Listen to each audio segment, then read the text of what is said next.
What's up, everybody, and welcome to an all-new episode of Casters of Horror. I'm Chris Mess. I'm Shane, and this week we invite the spirits. Talk to me. Talk to me.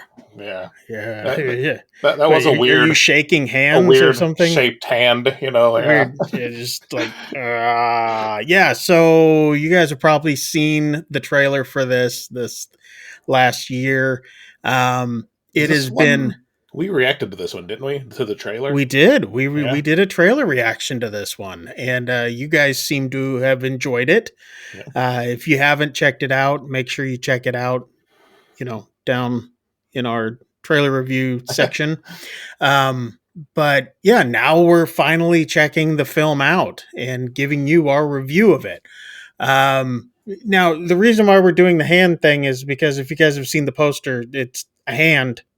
Like a cut off hand that a group of are they high schoolers, college? I got the impression like college age, maybe college-ish, but I'm not actually sure. So yeah, the film's set in Australia, so everything's upside down. That's why you can't figure it out. A bunch of wussies. And it's Southern Australia at that. So it's not even like the civilized part of it. So we've got another Australian film on the list here. Because what was that last one? It was like Bird Girl or Rabbit Run or Run. Yeah. Oh, was that? That wasn't Australian. That was an Aussie. Okay. Yeah. Anyway, so yeah, it's a bunch of kids, and they get together to do this horror parlor game at parties and stuff like that, where basically one person grabs the hand of the hand of the other hand, and a spirit comes through it, and they say, "Talk to me," and they can see the spirit, and then the spirit enters into them, and they become possessed for 90 seconds until they close the door on it. Until basically the other people in the group have to like yank the hand away. Yeah. Which is, the hand, it almost looks like some sort of like plaster, like molded hand that has like, did a bunch of people sign it or something? It looks like, there's like a bunch of signatures of like people who've done who knows, but, and the guy who owns the hand says that it's a real hand underneath it of someone who could talk to the dead, and it was just plastered over. That's the lore of the hand. Yeah. Although one of the other characters does contest the specifics of that, so it's not like ever really settled on what exactly this thing is. Yeah, but it's a bunch of kids talking up their stuff, until they don't get the door closed. Yes. Yeah. Yes. And then all hell breaks loose after that point on all of them. I think that pretty much wraps up the synopsis of it in a way. Yeah. Don't you think? Yeah. And I would say like where it kind of all starts to go real bad is when one of the characters, when the credits start. No. When one of the characters encounters a spirit that they know, basically. Yes. So. And that's why the door doesn't close. Yeah, pretty much. So anyway, so could you understand this film? It was kind of weird because I was like, oh, this is Australian and they're having like a kegger party. I'm like, this looks familiar. Oh, those Aussies, they're just like us. Yeah. Except for they're like, who's Derek? Yeah. But anyway, it was a pretty intense film. Oh yeah. Lots of pretty intense moments, and not like over reliant like on jump scares or anything. In fact, I don't even know if there was. There's a few. Was there? There was a few. Not much. I guess I didn't really even notice because the mood of the film is very bleak and tense. Yeah. Right? So Yeah.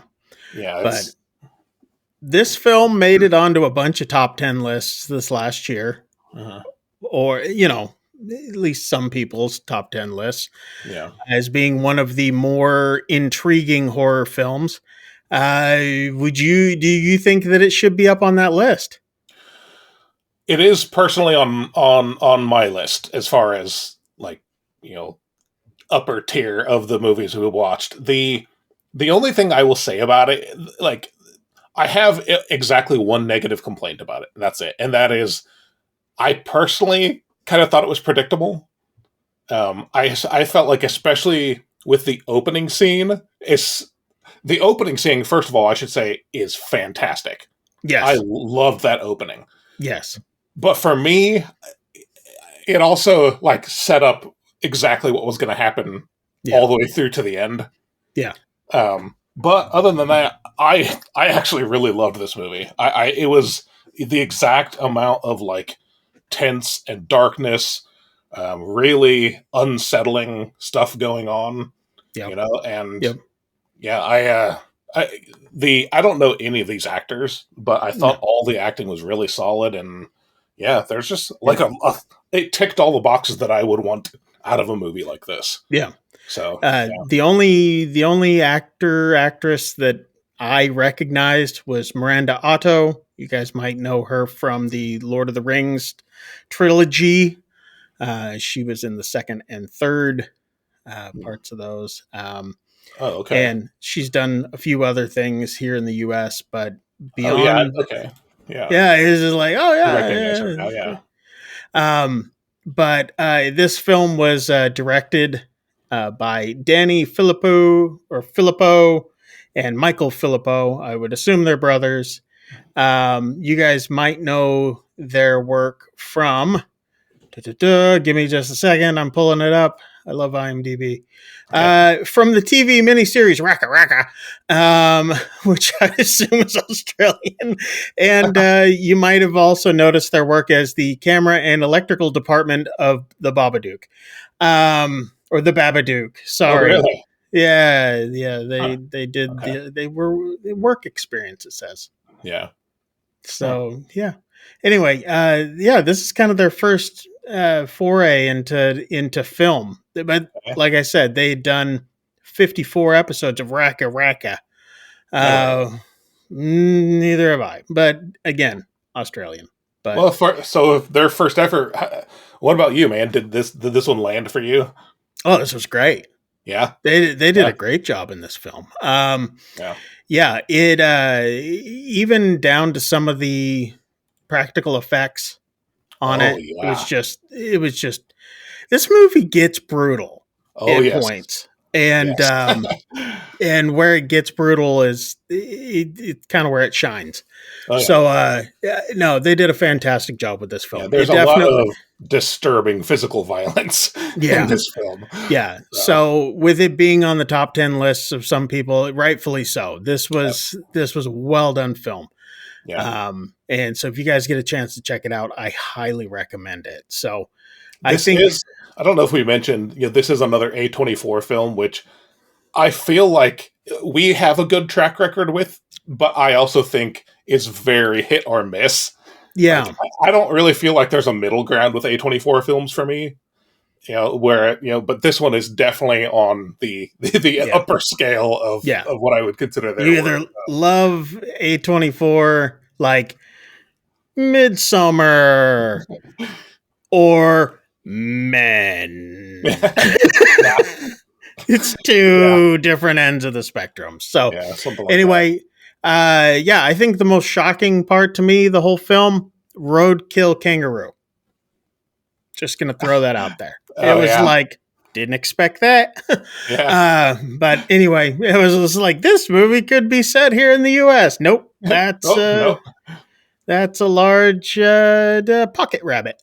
I'll be honest, I didn't even recognize that it was a kangaroo until one of them later said kangaroo. I'm like, oh, okay. That's a kangaroo, mate. But anyway, man, this one was dark and twisted, and it was deeply unsettling, and very, very good like you said, the practical effects, not just with the violence, but with the possessions too. Very, very well done. Yeah, they did a great job.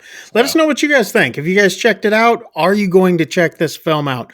Do you want to get like totally twisted and messed in the head? Let us know down here in the comments down below. And while you guys are at it, make sure to hit like and subscribe. Ding ding.